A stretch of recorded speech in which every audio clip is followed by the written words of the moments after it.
ఫిర్యాదు చేశారా? నేను ఇచ్చి కూడా 3 months అయింది. వాళ్ళంతా ఎంక్వైరీ వేస్తున్నారు అని చెప్పేసి వాళ్ళు రెడీ చేస్తున్నారని అన్నారు సార్. ఈరోజు పోలీసులకి ఏమైనా ఫిర్యాదు చేశారా? నన్ను కూడా అంటే ఒక చిన్న చూపుగా పనికి మాలిన హెచ్ఎంవి, నువ్వు పనికి రావు, నువ్వు పనికి మాలిన నోటీస్ రాస్తే నేను దాంట్లో సైన్ చేయాలా, అందరు టీచర్స్ అందరూ ఒబే అయ్యి సైన్ చేస్తారు. ఆయన మాత్రం రిజిస్టర్ తీసుకొని విసిరి కొట్టడం. Venugopal, SCA physics. అయితే ఇక్కడ ఉన్న నా స్టాఫ్ని కూడా మీరు అడగండి సార్. వాళ్ళు ఇంకా ఆయనతో 6.5 సంవత్సరాలుగా వర్క్ చేస్తున్నారు. వాళ్ళకు కూడా ఇదే ప్రాబ్లం ఫేస్ చేశారు లేడీ టీచర్స్ సార్. వాళ్ళని అసభ్యంగా వాడు వీడు అది ఇది అనడము, దూషించడము, వాళ్ళని గురించి నా దగ్గర చెప్పడము. నేను అలా అనకూడదు సార్. ఒక టీచర్ పొజిషన్లో ఉన్నప్పుడు మనం సంస్కారంతో మాట్లాడాలి అంటే కూడా అది ముస్లిం పిల్లల్ని అడ్మిషన్ చేసుకోవద్దు అని నా దగ్గర కూర్చొని జూన్లో చెప్పడము, ముస్లిం పిల్లల్ని కూడా ఇంకొక రకంగా వేధించడము. ఇది కట్టుకుంటారు కదా సార్ వాళ్ళు, ఏదో ఇక్కడ స్కార్ఫ్, అది వేసుకురావద్దు అని వాళ్ళని బలవంతంగా వాళ్ళని కొట్టాలి అంటే వాళ్ళకి తాకాలన్న వంకతో కొట్టడం. కొట్టే ఉద్దేశం ఏంటంటే వాళ్ళని తాకాలి. మేడం, విద్యార్థుల తల్లిదండ్రులకి ఏమైనా చెప్పారా మేడం? ఇలాంటి అంటే వాళ్ళు వెళ్ళి వాళ్ళ తల్లిదండ్రులకి ఏం చెప్పారా? మీ నా దగ్గరికి వచ్చి చెప్పారు సార్. అయితే పేరెంట్స్ కూడా రావడం జరిగింది కానీ లాస్ట్ ఇయర్ నేను వచ్చిన కొత్తలో అట్లా జరిగింది సార్. తన పేరు ముస్లిం పిల్లలు వేణుగోపాల్, SCA ఫిజిక్స్. పోలీస్ స్టేషన్లో ఈరోజు ఫిర్యాదు చేశారా? Thank you madam. ఆయన ఏంటంటే స్పెషల్ క్లాసులు అన్న వెంకతో అమ్మాయిలని పెట్టుకొని సాయంత్రము నాకు పర్మిషన్ ఇవ్వాలి, నేను అమ్మాయిలతో 7 వరకు ఉంటా అనేది ఆయన మెయిన్ ఉద్దేశము. నేను దానికి అంగీకరించకపోయేసరికి నన్ను అనేక రకాలుగా ఇబ్బంది పెడుతున్నాడు. ఆయన రూమ్లో ఇద్దరు ముగ్గురు అమ్మాయిలని పెట్టుకొని స్పెషల్ క్లాస్ అనే వంకతో ఆయన అమ్మాయిలని ఇద్దరిని, అది కూడా ముగ్గురిని మాత్రమే పెట్టుకొని ఆయన చేస్తాడు. 7 గంటల వరకు క్లాస్ తీసుకుంటానంటాడు. యాజ్ ఏ హెచ్ఎంగా నేను దానికి ఒప్పుకోకపోయేసరికి ఆయన నన్ను అనేక రకాలుగా అసభ్యకరమైన పదజాలంతో దూషించడము, ఈవెన్ అమ్మ అన్న పదంతో కూడా నన్ను దూషించడం చేశాడు. నాతో పిల్లల్ని క్లాస్ రూమ్లో అట్లా ఉండొద్దు, 2-3 పిల్లలతో, నీకు తెలియదా నేను లోపల రేప్ చేస్తున్నా అనే పదాలతో నన్ను ఈ విధంగా మాట్లాడుతున్నాడు. నన్ను చాలా రకాలుగా అరేంజ్ చేస్తున్నాడు. ఒక దళితమైన మహిళనని కూడా నన్ను చాలా ఇబ్బందులుగా మాట్లాడుతున్నాడు.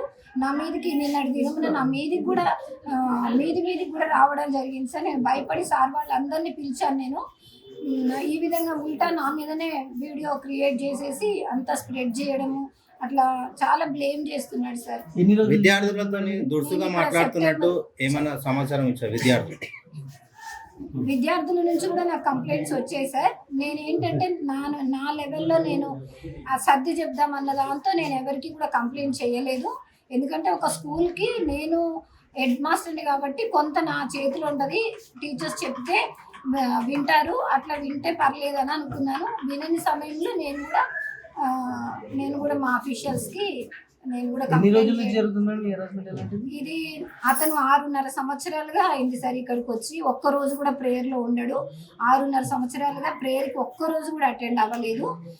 నేను వచ్చి 1 year అవుతుంది. నేను వచ్చాక కూడా ఒక్కరోజు కూడా ప్రేయర్లో ఉండలేదు. అసలు ఆయన స్కూల్కి సంబంధించి, హెడ్ మాస్టర్కి సంబంధించి, ఎలాంటి అడ్మినిస్ట్రేషన్కి సంబంధించి ఎట్లాంటి రూల్ ఫాలో అవ్వడు. మీ పై అధికారులకు ఫిర్యాదు చేశారా తన పైన? నేను చేశాను. వాళ్ళు కూడా ఎంక్వైరీ కమిటీ వేశారు. వాళ్ళు కూడా త్వరలో నిర్ణయం తీసుకోవడానికి. 6 నెలల నుంచి జరుగుతున్నప్పుడు మీరు ఎందుకు బయటికి రాలేకపోయారు మేడం? మరి ఇలాంటి ఇప్పుడు అరెస్ట్ చేస్తున్నప్పుడు ఈ రోజు ఎందుకు వచ్చారు? నేను ముందు నా అఫీషియల్స్ కి ఇవ్వాలి సార్, నేను ఎక్కడికి వెళ్ళకూడదు. SCA ఇంగ్లీష్ ఇక్కడ గత 6.5 years ఇక్కడ పనిచేస్తున్నాను. అప్పటి నుంచి ఆయన కూడా మాతో పాటు వచ్చిన ఒక ఉపాధ్యాయుడు. ఆయనకు ఉన్న ఏకైక మోటివ్ ఏంటంటే ఇంతమందిని డైరెక్షన్ మార్చడం. ఆయన ఉద్దేశానికి ఎవరు అడ్డు తగలవద్దు. ఆయన ఉద్దేశం ఏంటంటే మార్నింగ్ ప్రేయర్కు రాకపోవడం. ఫస్ట్ ఆఫ్ ఆల్ ఆయన రాడు, దానికి ఒక జీవో ఉందని గత 6.5 సంవత్సరాలుగా పాత హెచ్ఎంని కూడా ఇతనే బ్లాక్మెయిల్ చేస్తున్నాడు.